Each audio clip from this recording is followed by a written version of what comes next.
नमस्कार दोस्तों, मैं हूं पंडित सोमदत्त शर्मा और स्वागत करता हूं आप सभी का अपने YouTube चैनल पर। दोस्तों, हम सभी ऋषियों की संतानें हैं, ऐसा हम सुनते आए हैं और हमारे जो शास्त्र हैं, यहाँ तक कि जो वेद है, वेदों में भी लिखा हुआ है कि सभी ऋषियों की संतान हैं। ऋषि जिसके विषय में गोत्रावली में भी लिखा हुआ है कि ऋषि अपनी किसी अभिलाषा की पूर्ति के लिए भी बना जाता है और अभिलाषा की पूर्ति हो जाने के बाद भी बना जाता है।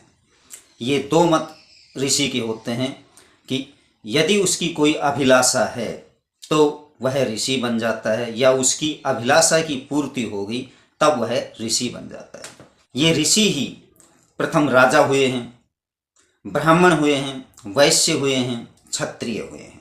ऐसा गोत्रावली में लिखा हुआ है कि आरंभिक ऋषि एक है जिसे ब्रह्म कहा गया है और उसे ही ब्रह्मा कहा गया है और वही ब्राह्मण कहलाया है। तत्पश्चात द्वितीय ऋषि जो है वह है आदित्य, और तृतीय ऋषि जिसे वायु भी कहा जाता है। और इन्हीं तीन ऋषियों से सत्य, रज और तम तीन गुणों का प्रादुर्भाव होता है। इन्हीं से सात्विक, राजसिक और तामसिक तीन प्रवृत्तियां बनती हैं। 1 से 3, 3 से 5, 5 से 10, इस प्रकार ये बढ़ते चले जाते हैं। लेकिन जब हमने गोत्रावली का गहन अध्ययन किया तो इन तीन ऋषियों की ही संतानें हमने संपूर्ण पृथ्वी पर मालूम पड़ी। इन्हीं से ही सभी जो ब्राह्मण हैं उनके तीन ही वेद हमें मिले, ऋग्वेद, यजुर्वेद और सामवेद। चौथा कोई वेद हमें ऋषियों का नहीं मालूम पड़ा और नहीं दिखाई दे रहा है। ब्रह्मवंश, जिसे ब्राह्मण वंश कहा गया, जिसके प्रारंभिक ऋषि सोम होते हैं और सोम को ही अत्रि कहा जाता है। और दोस्तों, यदि हम इसे वेदोक्त माध्यम से लें तो उन अत्रि ऋषि का जो ब्लड ग्रुप है वह आज साइंस के माध्यम से आपको एक बात और बता दूं कि वेद भी साइंस ही है, साइंस को ही वेद कहा गया है।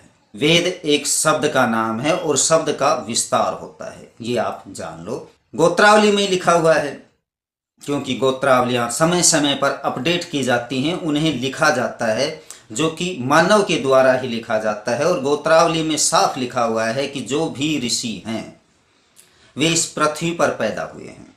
पंच तत्व जिसे कह दिया जाता है, अगन, गगन, जल, पवन और धरण, इनसे तो सभी चीज़ों का निर्माण होता है।